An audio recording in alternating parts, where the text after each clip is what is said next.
A whole lot of thought about this thoughtlessness. Thoughtlessness, no mind, these kinds of terms have been propagated all over the place, and these terms have been badly misunderstood and made into all kinds of things, and people are striving how to stop my mind. It took millions of years of evolution to get a mind of this kind of capability, isn't it? Millions of years of tremendous amount of nature's work that today you have a mind of this kind of scope. And now you want to stop it. Why is it that you want to stop it? If your mind was constantly producing absolute pleasantness for you, would you think how to stop this mind? Would you? No. It's producing a lot of unpleasantness. That's why you're thinking of how to stop the mind. This is the first thing, wherever you go in the world, this has gone so much into people's mind. If you tell them you meditate, they say, "But Sadhguru, I'm not able to stop my mind." I said, that will happen only after you stop your kidneys, liver, heart. You stop all these things, then the mind will also stop. Do you want it to stop? No. Then why do you want the mind to stop? Why do you have such a horrible prejudice against the mind? You don't mind if your heart is beating, you can meditate. You don't mind if your liver is working, you can meditate. Your kidneys are functioning, you can meditate. If your brain functions, you can't meditate, what is the problem? You seem to have something against intelligence, isn't it? This is the conspiracy of the stupid against human intelligence, that to meditate means your brain must be frozen. No. You don't have to freeze your brain.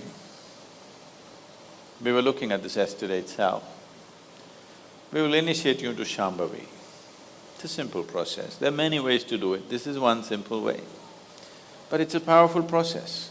If you sit here, you will see your body is here, your mind is somewhere, who you are is somewhere else.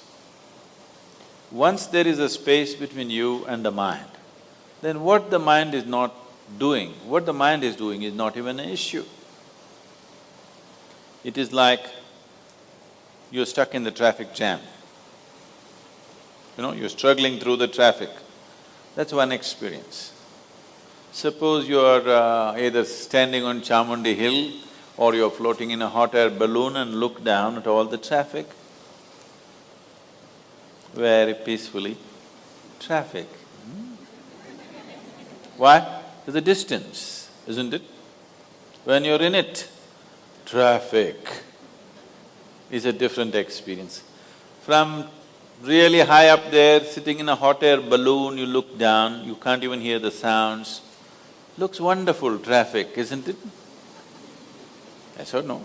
Yes. Because there's a distance. So once there's a distance between you and your mind's activity, mind is not a problem. Mind is a miracle, it is not a problem. And anyway, if thoughts are going continuously, if you're having a mental diarrhea, obviously you ate some bad food, isn't it? Yes. If you're having a physical diarrhea, you ate some bad food, isn't it? If you're having a mental diarrhea, you are obviously consumed something wrong.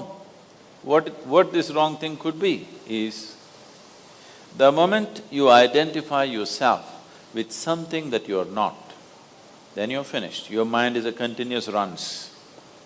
There is no other way. Do what you want, try as hard as you want, it is not going to stop. If you do not identify yourself with anything that you are not, you know how to be with everything, you know how to use everything, but you're not identified with it, then you will see if you sit here, simply mind will be like this. If you want to use it, you can use it, otherwise it'll be like this. Right now your hands are like this, Oh, you're holding it tied up because it'll go all over, is it?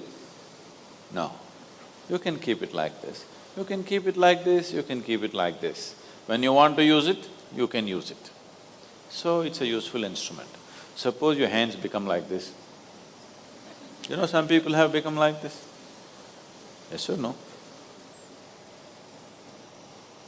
If it becomes like this, you will become ridiculous, isn't it? If it happens to your mind, also you're equally ridiculous. It is just that you are living in the comfort that nobody else can see it. But people can see it. They watch you closely enough, they can see it, isn't it?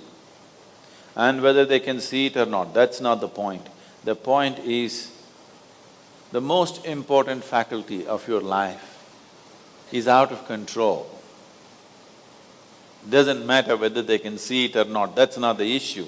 The issue is, the most important faculty in your life is out of control, doing its own rubbish all the time, not doing what you want it to do. So, if you have to be freed from this ailment, you should stop eating bad food. Wrong food or bad food means you are identifying yourself with things that you're not. If you sit here, if you're not identified with this and with this, then you will see everything is just fine. Then your mind will do what you want it to do. Otherwise, it will simply hang there, and that's how it should be. Mind should not be telling its own stories all the time. It should tell the story that you want it to tell, isn't it? Otherwise, it's quite a nuisance.